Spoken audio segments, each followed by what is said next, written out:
What is up, everybody? Welcome back to GoodeBaker Games. We are here to talk to you about E3.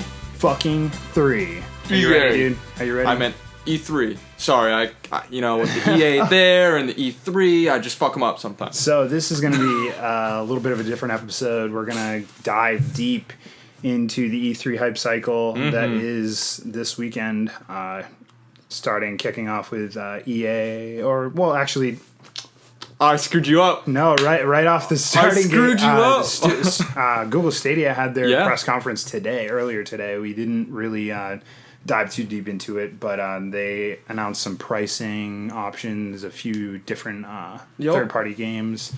I'm pretty excited for this. I'm not gonna lie. Yeah, it seems pretty exciting. They said they are going to launch in November. Yep. And that alone is pretty exciting. Right before so holiday close. season, there's all kinds of games that they could possibly announce later on to join that Google Stadia front of lineup coming out.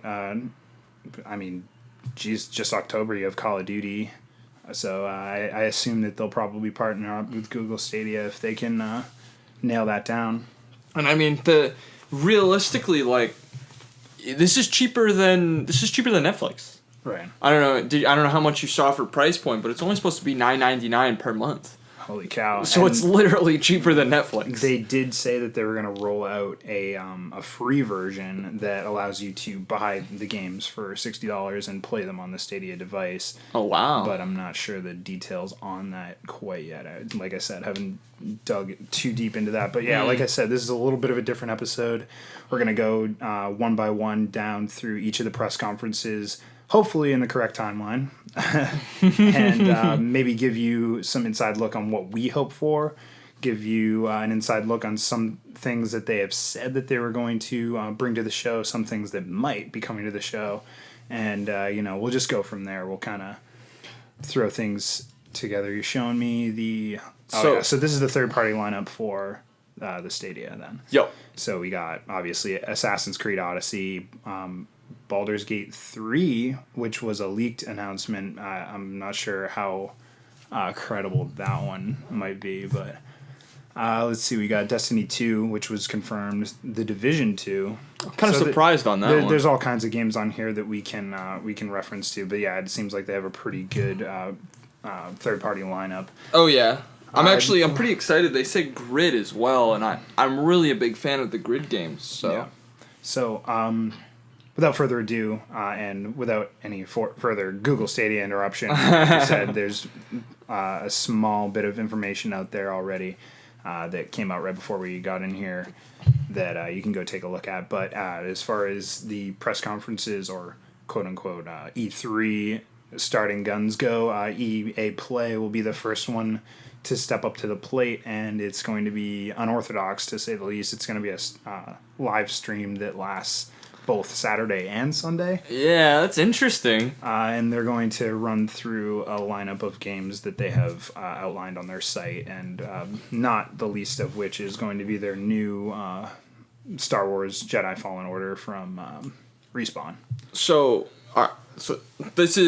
EA gets on stage. Not really. They get on stage. Get wherever they are. They get wherever they are. They come on. They open up the doors. A guy skateboards onto the stage, does a kickflip, lands bolts, stops, looks into the camera, and just a cutscene to Skate 4 just opens up. Come on. And lights hit that guy. And it's Tony Hawk in his wheelchair with his white beard. Yikes! It's Tony Hawk Pro Skater 7, everybody. No, we know Skate 4 is not coming. Oh yeah. Well, I mean, we can hope and we can dream, because man, I loved the skate games. I spent so much time, and I can only imagine what they'd be able to do with created parks and stuff now. Oh, the technology of maybe this and maybe next gen systems into that game could be really good, and obviously PC is blowing it out of the water. So if they kind of threw that onto Origin Access, I think that a lot of people could really do some crazy stuff with that. For sure. I mean, let's talk a little more realistic though. Okay. What are you excited for? What are you expecting?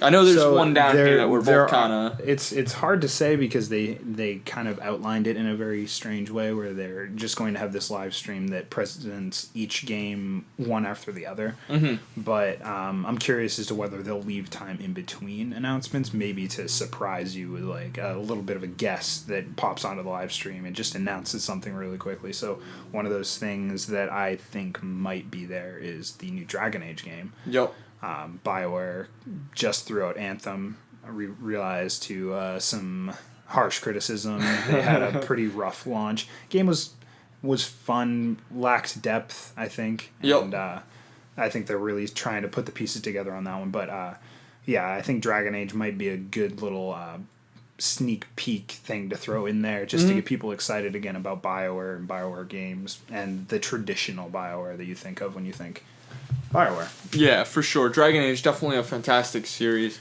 Very in-depth, super in-depth. I mean, I'm trying to think. It really isn't too much else. We could see... There probably really won't be like DLC for the Star Wars games either because they're going to come out with that next one coming right up. Right, and I mean, the thing is about the EA stuff is I think a lot of their big announcements were kind of trickled out beforehand. So yeah. I think it's just going to be an exciting time to see some more gameplay from some of the games that we know already, like Star Wars and Battlefield has that whole new expansion that they're talking about later on in October. They have 5 maps coming out over the course of the next few months. Yep. So that's going to be really great. We did just get that last one, too. We talked about that at the last episode. Right. The map's super cool still. I still haven't tried it out. Been really hectic trying to get everything together with the channel and the podcast and work and all this, but I will definitely take a nosedive into that when I get a chance. Mercury looks crazy, but for sure, a few of the other maps that they showed, some of them look really intense. There's one that is set in a fall setting, so everything's this really burnt orange, and I think it's really going to be a fan favorite because it's different, very different than anything I've seen Battlefield do as far as maps go. So, and the assets look completely different, which I'm always excited to see from a shooter is like take that chance on some assets and change it up a little bit. That's awesome. I can't wait to see that. Well, I mean, not to jump off the EA boat, but the EA boat, but you know, the Microsoft boat might be a little bit more enticing. I mean, we got so much stuff that could come through, and they've got so many projects that they're already working on that we already know about. That, you know, more gameplay, maybe a little cyberpunk. Right. You know, what are you feeling on this one? Well, Microsoft is, I think, the first of our traditional E3 press conferences that we're going to get this year. We're going to get a lot of hype videos, a lot of cool first party things. They said that they're going to bring 14 first party games to this, so we know a few of them like Halo and Gears of War, and maybe some stuff from Ori and the Blind Forest, that franchise.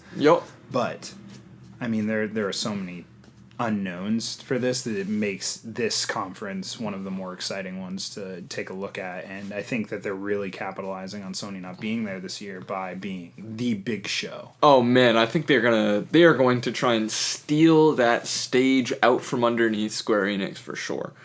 So yeah, super exciting stuff. They just scooped up a ton of first party talent from the likes of Obsidian, Ninja Theory.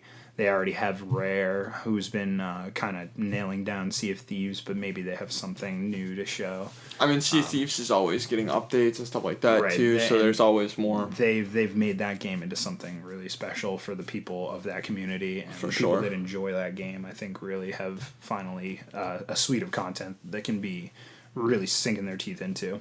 For sure. Now I noticed this page says Obsidian. Why don't we what are we talking when we say Obsidian? Are we talking like the developers, or are we talking like, you know, Obsidian, the original? I can think of the letters. Gosh darn it, they made Star Wars too. Yeah. I just went brain dead. Anyways, the Obsidian, the developers, what are they bringing out for the fun?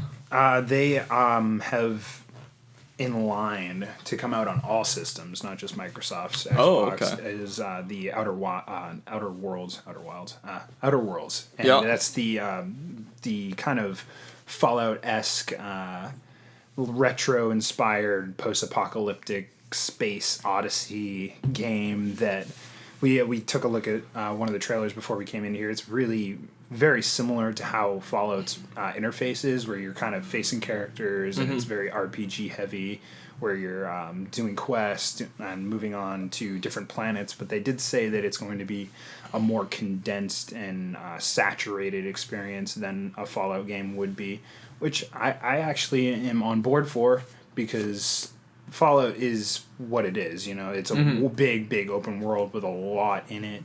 Yeah, but for at sure. the same time, it's very empty and lonely in that world sometimes. And I think Fallout 76 really fell short in that aspect, where it really did feel empty because there were no NPCs and anything to like carry you to the next objective. It was just, you know, some robot assistants and whatever. But Right. I think that with Obsidian on this new game, they have one of the best stories in the Fallout franchise, in my opinion, in New Vegas, which was really compelling, and I've played that game countless times to the end, and I really love the branching story paths in that one, where you can choose these two factions that may or may not be correct in their ways, but you kind of justify them. But anyway, this game is really exciting. Ninja Theory's also there, and I don't know what they could be doing, because Hellblade: Senua's Sacrifice was their last game, and that was a critical success. I am curious as to whether or not they'll go in that vein again and do another Hellblade, or they'll just say, Xbox, we're going to give you something completely new and fun. The new IP could be very interesting. I think it'd be really, really awesome, because not only did they do that, but they have done also, I believe, DMC, the Devil May Cry reboot, and I really enjoyed that. They came out to a little bit of critical success. Well, not success. Well, it's muddled waters, I'd say. I think it was a success. The game was really fun. The combat style was very Devil May Cry. I don't think it departed far from that. So I think Ninja Theory is a great developer that's going to bring something fun and new to Xbox. That'll be definitely an interesting.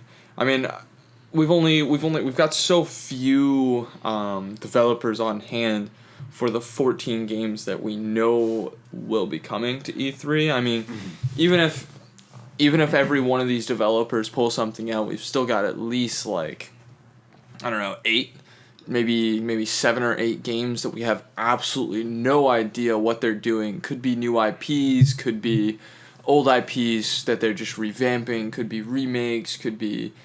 I mean, there's just so much stuff to be looking forward to from these guys. It's getting me excited for this this E3 that's conference. That's what's great about man. E3, man. E3 is just the land of dreams. You just think of anything that possibly could come to mind as far as these new games and new developers and new IPs, and you know, they can just fill it with something completely random, something you'd never expect. Like it was really funny the other day.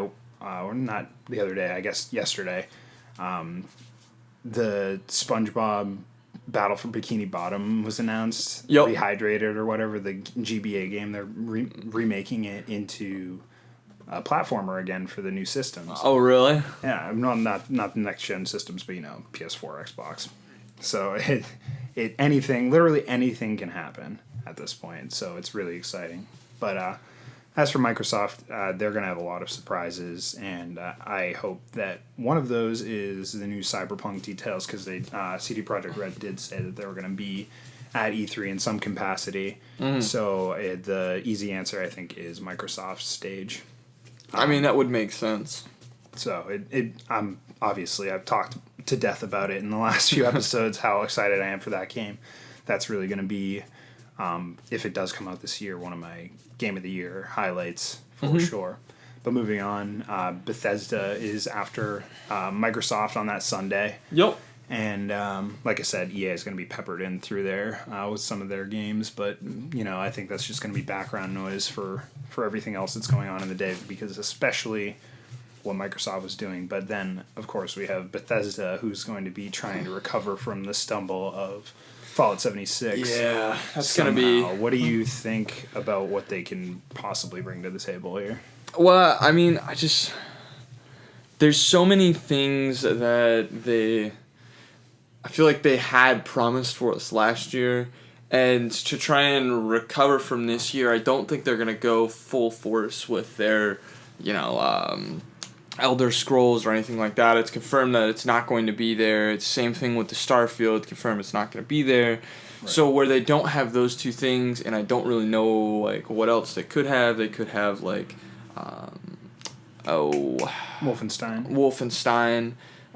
So where they could have Wolfenstein, they might bring that out, but I feel like just the recovery process of kind of where they fell real short with Fallout 76. I don't know if they're really going to try and push that bill. They might just try and fly under the radar this time. They did a huge faceplant with Fallout 76, but a recent interview by I always forget his name, right? The IGN Unfiltered, Ryan McCaffrey. Yep. Ryan McCaffrey did an interview with Todd Howard recently, and I listened to that, and Todd Howard seems pretty confident in the future, and he seemed pretty confident in Fallout 76 before, but he seems pretty confident in the future of that game, and he feels confident in the community of that game to push that game on.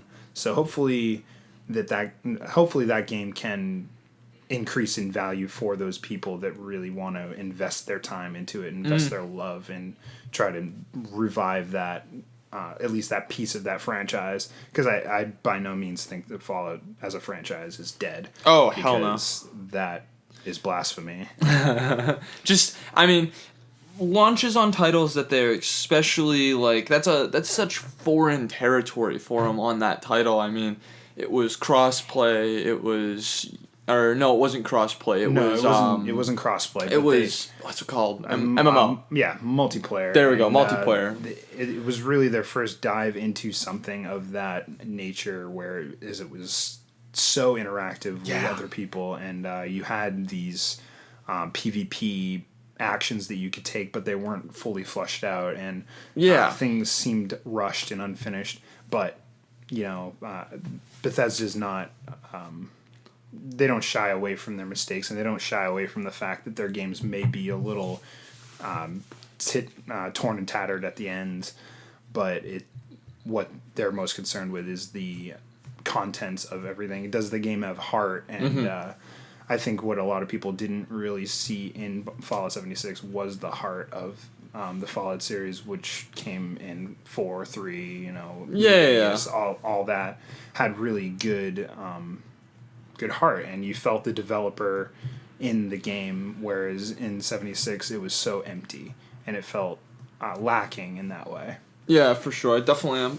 I'm picking up what you're putting down. Not to change gears, but I feel like Doom Eternal it might be worth mentioning, just because it should be there, right? Doom I definitely think is going to be there. What do you think of that? It'll probably be their big display piece, because I don't know how much else they're actually going to have. They could have, like we said, some new IP or Wolfenstein, but other than that, it seems pretty quiet on the Bethesda front, which a lot of people were surprised that they were having a conference this year, considering their seemingly lack of content. But I think Doom Eternal is actually going to be a really great game. For sure. Doom, the 2016 remake or whatever. Yeah, I think it's the reboot of Doom that they recently came out with was met with serious fan. It was nuts. High criticism, and they loved it.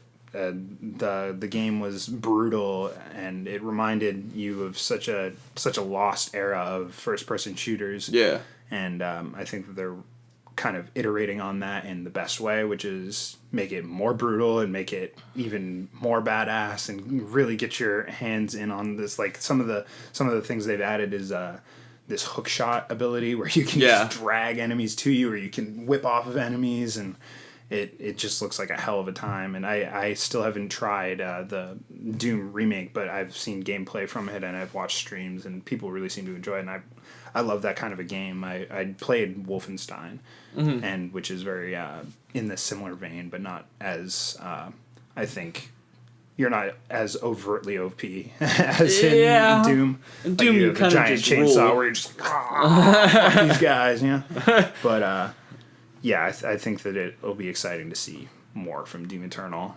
especially now that that's going to be like the big figurehead, because I think that they will have stuff for Fallout 76 in the way of maybe a rebirth expansion, like trying to revitalize the crowd of people that left that maybe initially were pretty jaded by the game. Yeah. So that'll also be enticing to look at. Definitely. But anyway, Bethesda down. On to this monster. This so section is... I wanted to include this especially for you because obviously you're a PC guy. Yup. And this is crazy.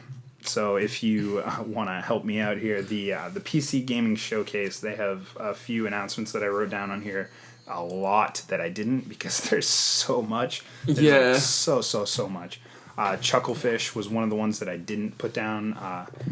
Which the developers of Stardew Valley, and I think that whatever they're going to make next is going to be a huge hit because Stardew Valley was crazy. Valley was, but I'll let you kind of go through a few of those things because I think you have a better grasp of the PC gaming area of things. A couple of just like side notes before we get into the showcase itself. Just for the people that, because I talk about it and I play it very consistently, the Diablo community and the Path of Exile community. The Path of Exile season launches today. Or no, it launches today tomorrow at 11 a.m. Eastern time, or 12 p.m. Eastern time, or something like that. It's one or the other. And that'll launch massive reworks. Go watch Demi's videos. Go watch, if you look it up, everybody's doing videos on good starter guides for the league, good starter builds for the league, what you should be doing, what you should be looking for in legendaries and uniques. So go take a look at that. Back to like the showcase itself. I forgot about that. I had to throw that in there. Right. So man, this showcase is really interesting. So we've got the world's first trailer for Evil Genius 2, which we couldn't even find a trailer on. Right. There was pretty much no information on this game. We looked it up, kind of went through. We realized that obviously they were going to be debuting this game at the PC Game Showcase, and now we have a little bit more of an idea of what it might be as far as like the description that they gave on the PC Gamer website. They didn't have an article writer to credit, so I'll just credit PC Gamer. The first trailer for Evil Genius, it's a Dungeon Keeper-esque strategy game where you play a supervillain. Yeah. So, have there been games like this before? Cause, so, like, you have games like Dungeon Keeper. So, the Dungeon Keeper series, are you familiar with any of them at all? Right, so, I assume it's, like, a pretty decent-sized genre on PC, because It's not. It's like a stupid, small genre on PC. Dungeon Keeper is maybe like... that's why I don't really have an idea of what's going on. But it sounds interesting. It's super small. You literally, like, Dungeon Keeper, the series itself, you play a demon lord, and the heroes try and come into the dungeon that you craft and steal your treasure. So you make traps and you hire monsters to, like, dwell in your dungeon, and you try and kill the heroes before they can get to your treasure. And that's, like, the whole game. Pretty much like being a dungeon master in D&D. 100%. Awesome. It's gonna be... You sold me. You sold me. It'll be really interesting. And I don't know too much about Rebellion, who are the makers of Evil Genius 2. I don't really know like a ton of what they've done. But PC games are kind of just like that. PC games are very like, these developers from way out in left field have spent like 2 years working on this concept. Somebody picked them up, all of a sudden they have the backing, and then it's just boom. Yeah. Like, that game is right there and ready. Yeah. So I'm excited to see, what these guys have to offer, what they're going to bring to the table. And I mean, I guess they made the Sniper Elite series, which I haven't personally played through. You have any experience? I haven't played them myself, but I have seen gameplay, obviously. I think they're strictly... I think they do have console releases, but they are a more PC-oriented game because of the kind of game it is. It's so precise. Mm-hmm. You're playing a sniper. You have to make your shots count. There's wind variables and stuff like that that you need to take into consideration, so you have to be really, really precise, and that speaks to mouse and keyboard most of all. It definitely does. So I think that whatever they come out with, that, because they said they have this Evil Genius 2 and maybe possibly another new Sniper IP. Elite. Or maybe a Sniper Elite. Could be anything from these guys. And honestly, this showcase is such an outlier to me. They could literally announce like a new Shrek movie there, and I wouldn't be surprised.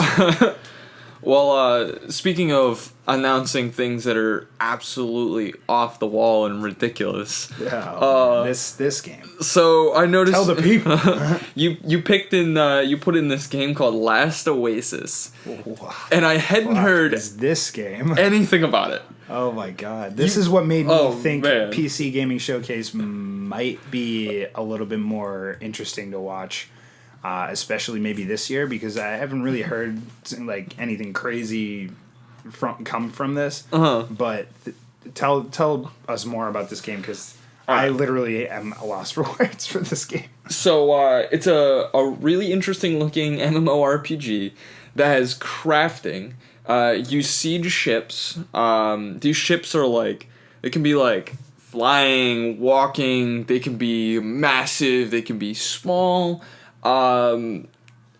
There's so much stuff. So it's like a fortress building, crafting, sieging, PvP, like MMO. You think of it, you throw it in. I mean, when we watched this trailer, my first thoughts were there's a game called Sieged for computer, and it's basically it's the crafting side of this game where it's you just build like sieging units that siege castles and stuff like that, and they're mechanical and you can make them work in whatever way you want. But this is like PvP, and it's on big scale. It seems like I don't even know. It takes the parts of other MMORPGs that are very like PvP and what's the word I'm looking for? Guild focused. Yep. And it kind of blows that up, and you're fighting with your friends or a group that you've kind of connected with online, and you have this huge like empirical force of your side versus their side, and it's these crazy like wild west mechanical spider looking ships coming at one another. It's absolutely insane. Take a look at this game if you are into that type of a genre, because I don't think there's anything quite like it. It's definitely unique. If you've liked Ark Survival, I think this will be... Right. This is definitely... It feels like that type of world gameplay-wise, but it just seems like just way more off the wall. Like, just 10 times more off the wall than riding a dinosaur, which is already pretty out there in the grand scheme. Okay, so there are a few more things that I do want to mention on the PC Gamer Showcase. There's this interesting shark RPG, Maneater, from Tripwire Games.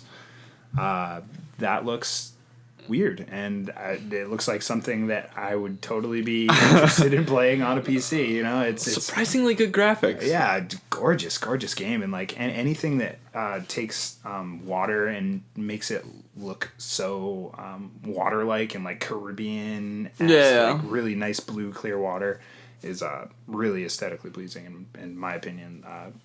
Black Flag was one of the first games that I really looked at the water and I was like, holy crap, this is really cool. Like, this makes riding around on the ship like a lot of fun, and I think that a similar idea is coming in this game where you're riding around as a shark, you're eating whatever the fuck you feel like. There's a swimmer over there, but the real draw to the game for me is like how everything looks and whether or not the shark moves really shark like, and it almost like a simmy type of experience where like the ship battling was in Black Flag. It's very simulation oriented where you have the sails, you have to open up your sails to go faster or close them up to slow down in order to maneuver your ship just right to battle. If they kind of take inspiration from something like that into this where you're battling as a shark, so you have to maneuver up and down in the water, and how to make that not annoying, because always in every single game water levels suck, we know that. It's true, water levels usually are like the most dreaded. Really, really weird, interesting game. Also, there's from Paradox Interactive, they're going to be showing off get ready for this one, Vampire the Masquerade Bloodlines 2. That's a title for a game. It takes up half the paper there. The trailer for this game was really, really short and strange. It was like this... if I could spot the time era that this took place in, I would say maybe like I want to say 1700s.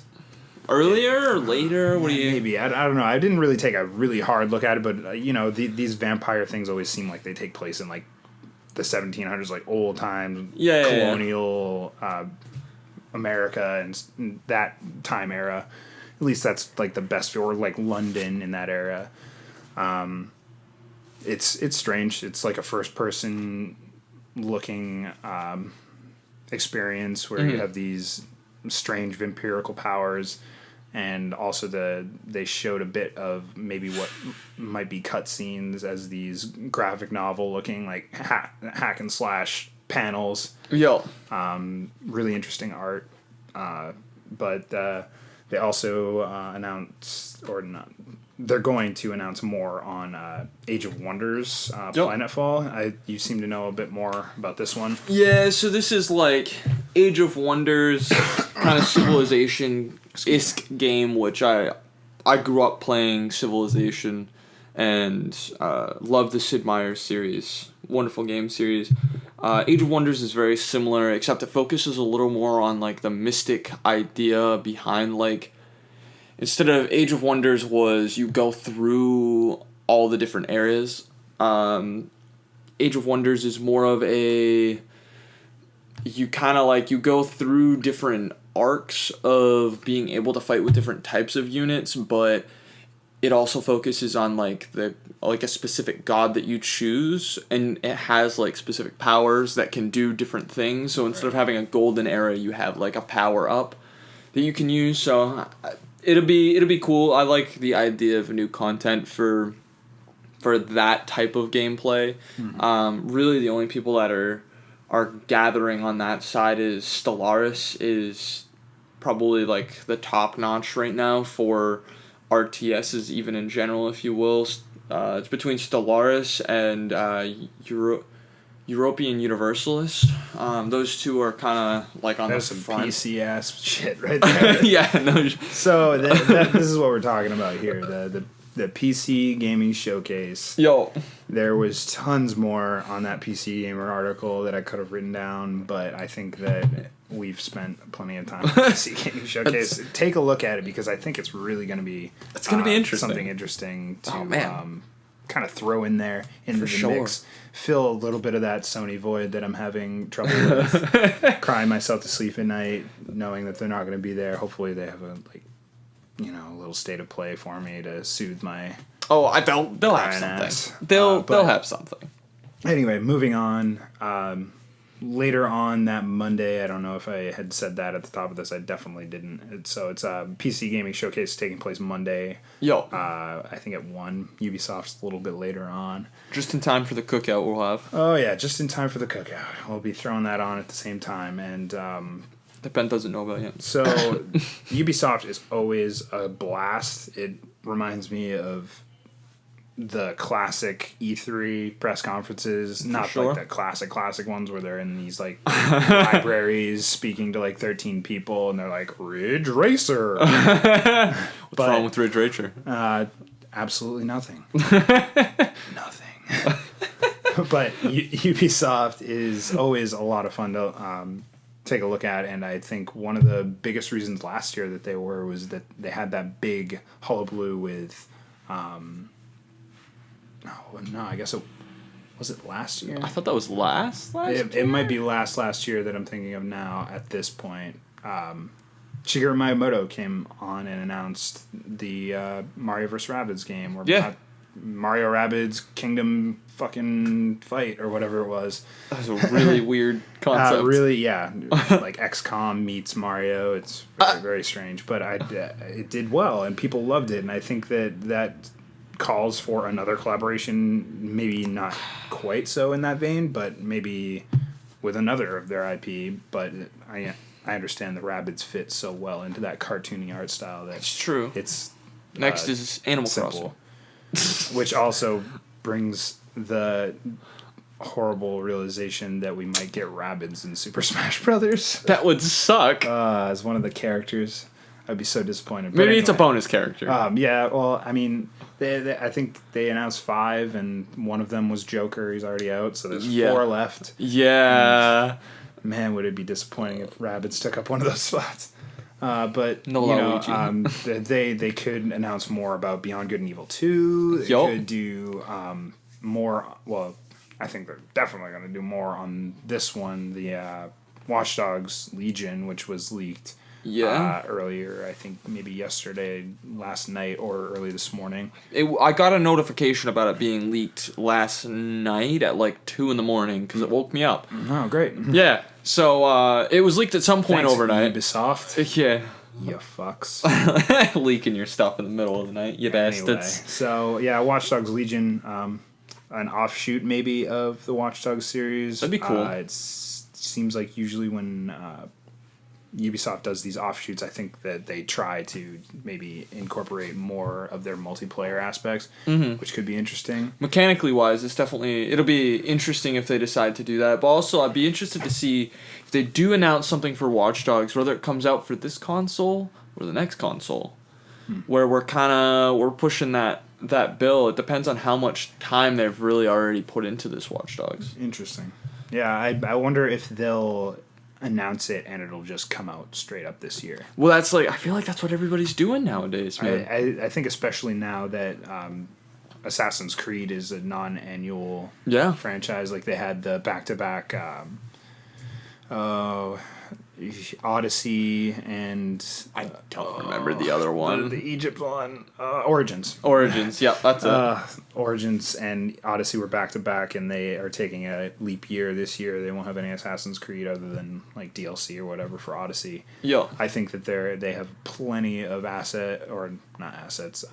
plenty of working teams under their umbrella to kind of finish this game pretty shortly. So I could see that. I'll tell you one thing. Could come out this year. Could come out early next year.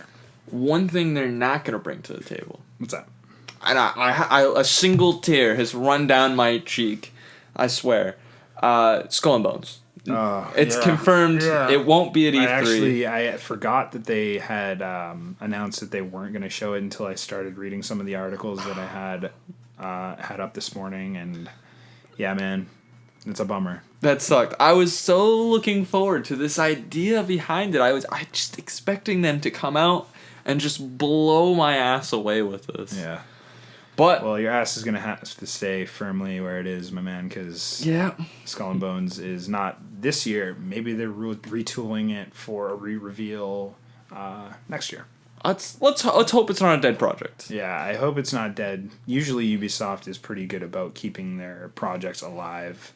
But maybe they're planning this for a next-gen release, maybe next-gen launch. Mm-hmm. Because Ubisoft does like to get in there on the launch of new hardware, but Assassin's Creed also lines up for that new launch. Yeah, it does. New launch year, so Maybe we could get a double dip of Ubisoft in the next gen. That'd be interesting. That definitely would be interesting, But as for Ubisoft, they can really announce all kinds of different things. Maybe, do they... I think they still have Splinter Cell, right? They still have Splinter Cell. So they could do a They haven't Splinter done anything Cell. with that in a while either, right? Really, really interesting stuff. So the next in the timeline on Monday, Monday's a huge day. It really is. Kind of Funny is having their showcase, which they had one back in December. Yep. And they showed a bunch of indies off. They're going to show 60 plus indies in this showcase. So excited, and dude. Those dudes are hilarious. Yeah, they're so funny, man. And the way that they built their showcase, they did such a great job with it.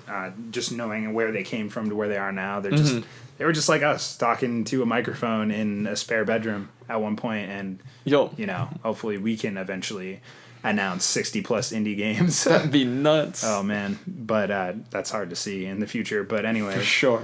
Kind of Funny is like we said, super hilarious guys, and they're super professional when it comes to showing off these indies and really getting out like the small guys, the guys that you don't normally see on the big stages, like a Super Meat Boy or anything from like the Limbo team.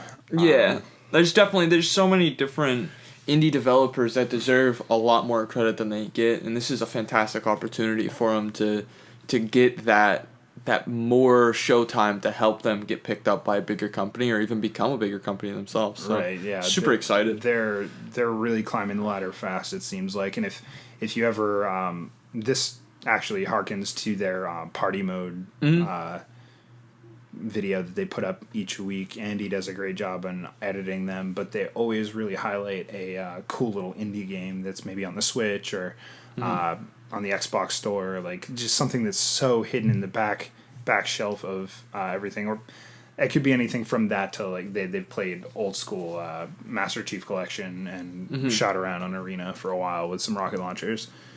But yeah, great group of guys, and they're doing a great thing for the indie scene by taking up that mantle where Sony kind of left that in the dust a few years ago. Yeah, they had all kinds of these first parties that they were just like blah blah blah blah blah blah blah, and they forgot the little guy. And Kind of Funny's picking up, like I said, that mantle. Really good to see that. And then, all right, so this one, I feel like the one that's filling that Sony void the most for me, and quite literally, literally same time slot. Square Enix. I literally wrote at the top of my notes here, "This is a big one." So, get ready for the Square Enix conference because I'm speculating that they could possibly have some sort of collaboration with Sony because they kind of have that similar time slot and they've had that great relationship in the past. They could be partnering with them to bring a few of their games onto their stage where they don't have a Sony press conference this year instead of a State of Play, but that's pie in the sky shit. For sure. But anyway, the stuff that we do know that's coming is Final Fantasy VII Remake. Yup. Can't wait. We could possibly be getting some Kingdom Hearts 3 DLC. I couldn't see him not doing Kingdom Hearts 3 DLC at this point. I think the biggest new piece of information that we're going to get from this one is the Marvel's Avengers game that they're bringing center stage. Yup. So from what we do know about it, it's like a Destiny, or rumors say that it's a Destiny-like kind of continuous online experience. What do you think that Marvel's Avengers might be? I mean, I think of it as just I know it's on console now, but I think of it as a mix-up between Warframes and the DC Universe. That's kind of like, I've done some research into it, and that's kind of where people lean towards, and I definitely see why. There's a lot of evidence that could point towards them going in that direction because both of those games are highly successful.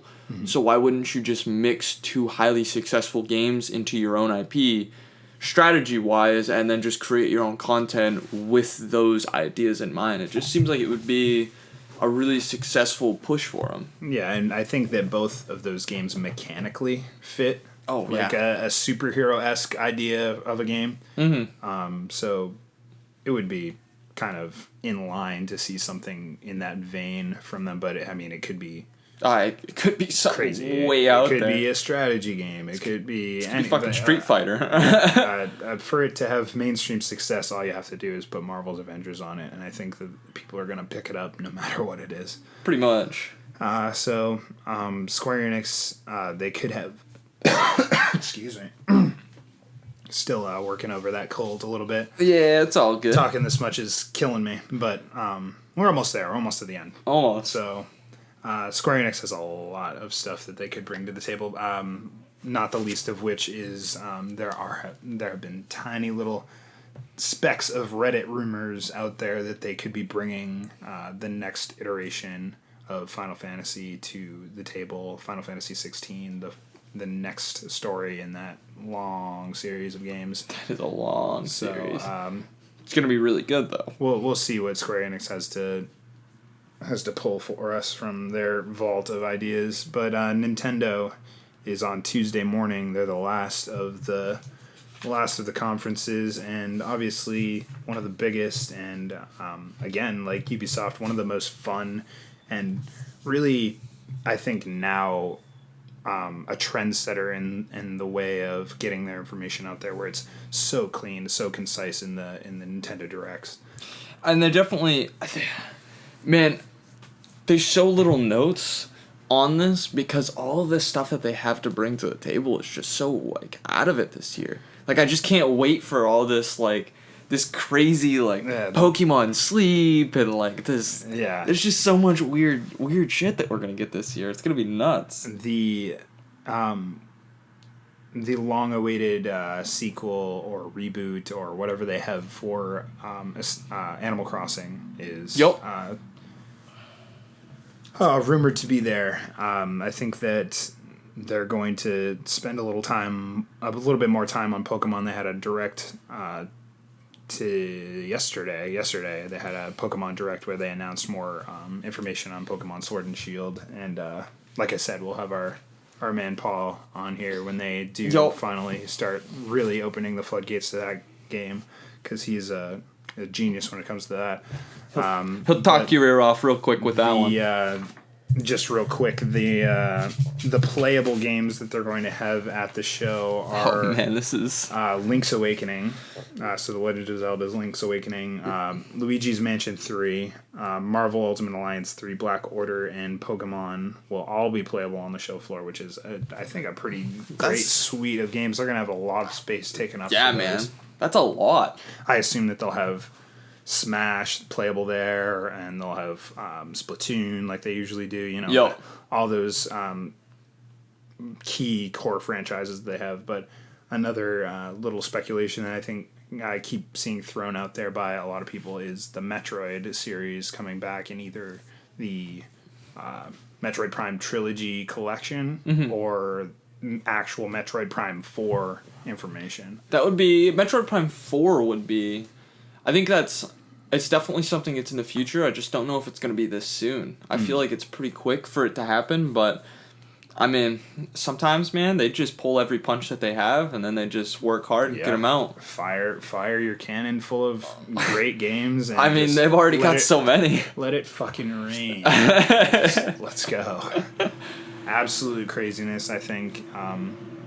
That is pretty much everything we've got for E3. And, man, just running down the list has gotten me like 100 times more excited than I previously was for this.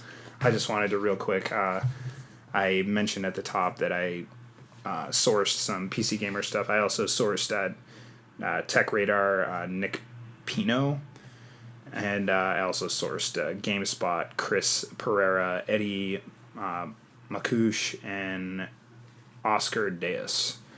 So those are some of the articles that I sourced. Work. Yeah, they really did, and they helped me out quite a bit on gathering some of the actual things that are going to be at the show.